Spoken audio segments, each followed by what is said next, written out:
श्री वासुदेव भगवान की जय। जय श्री कृष्ण भक्तजनों, आज आपका एक बार फिर से स्वागत है हमारे चैनल आध्यात्मिक एस्ट्रो में। आज के प्रसंग में हम आपको श्रवण कराने जा रहे हैं कार्तिक महात्म्य के 11वें अध्याय की कथा। आप सभी भक्तजन इस कथा को श्रद्धा पूर्वक और भक्ति पूर्वक श्रवण करिए। उससे पहले यदि आप हमारे चैनल पर पहली बार कथा श्रवण कर रहे हैं, कृपया पूर्वक इस चैनल को जरूर सब्सक्राइब करें और बेल आइकन दबाना बिल्कुल ना भूलें। बोली लक्ष्मी नारायण भगवान की जय। आगे की कथा इस प्रकार है। एक बार सागर पुत्र जलंधर अपनी पत्नी वृंदा सहित असुरों से सम्मानित हुआ सभा में बैठा था। तभी दैत्य गुरु शुक्राचार्य का वहां आगमन हुआ। उनके तेज से सभी दिशाएं प्रकाशित हो रही थी। गुरु शुक्राचार्य को आता हुआ देख करके सागर पुत्र जलंधर ने असुरों सहित उठ करके उन्हें बड़े आदर पूर्वक प्रणाम किया। गुरु शुक्राचार्य ने उन सब को आशीर्वाद दिया।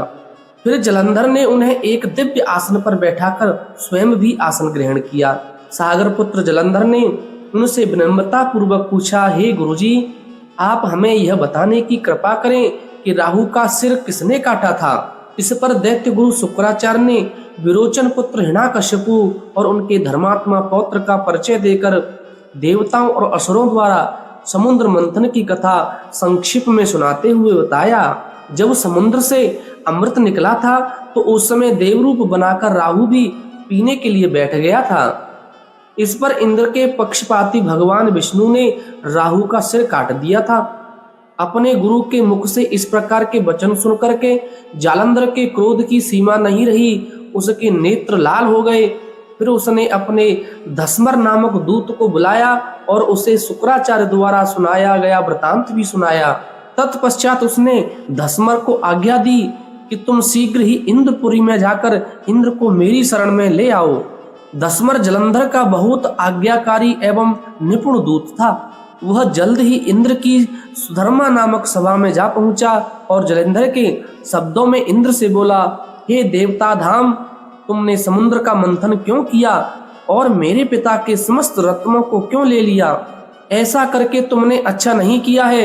यदि तू अपना भला चाहता है तो उन सब रत्नों को एवं देवताओं सहित मेरी शरण में आ जा, अन्यथा मैं तेरे राज्य का विध्वंस कर दूंगा। इसमें कुछ भी मिथ्या नहीं है।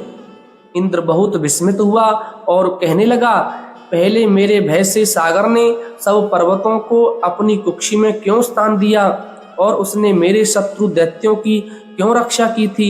इसी कारण मैंने उनके सब रत्न हरण किए हैं। मेरा द्रोही सुखी नहीं रह सकता, इसमें कोई संदेह नहीं है।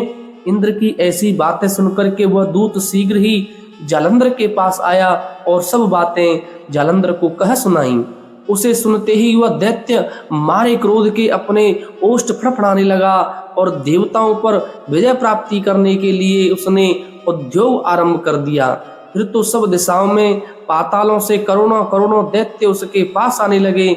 शुंभ निशुंभ आदि करोड़ों सेनापतियों के साथ जलंधर इंद्र से युद्ध करने लगा। शीघ्र ही इंद्र के नंदन वन में उसने अपनी सेना उतार दी। वीरों की शंख ध्वनि और गर्जना से इंद्रपुरी गूंज उठी। अमरावती छोड़ देवता उससे युद्ध करने चले। भयानक मार काट हुई। असुरों के गुरु शुक्राचार्य अपनी अमृत संजीवनी विद्या से और देवगुरु बृहस्पति द्रोणागिरी से औषधि ला करके जलाते रहे। इस पर जलंधर ने क्रुद्ध होकर के कहा, मेरे हाथ से मरे हुए देवता जी कैसे जाते हैं। जलाने वाली विद्या तो गुरुजी आपके पास है। इस पर शुक्राचार्य ने देवगुरु द्वारा द्रोणाचार्य से औषधि लाकर देवताओं को जलाने की बात कह दी। यह सुनकर जलंधर और भी कुपित हो गया। फिर शुक्राचार्य जी ने कहा, यदि शक्ति हो तो द्रोणागिरी को उखाड़कर समुद्र में फेंक दो, तब मेरे कथन की सत्यता प्रमाणित हो जाएगी। इस पर जलंधर कुपित होकर जल्द ही द्रोणागिरी पर्वत के पास पहुंच गया और अपनी भुजाओं से पकड़ करके द्रोणागिरी पर्वत को उखाड़ करके समुद्र में फेंक दिया। यह तो भगवान शंकर का तेज था, इसमें जलंधर की कोई विचित्रता नहीं थी। तत्पश्चात यह सागर पुत्र युद्ध भूमि में आकर बड़े तीव्र गति से देवताओं का संहार करने लगा। जब द्रोणाचार्य जी औषधि लेने गए तो द्रोणाचल को उखाड़ा हुआ शून्य पाया।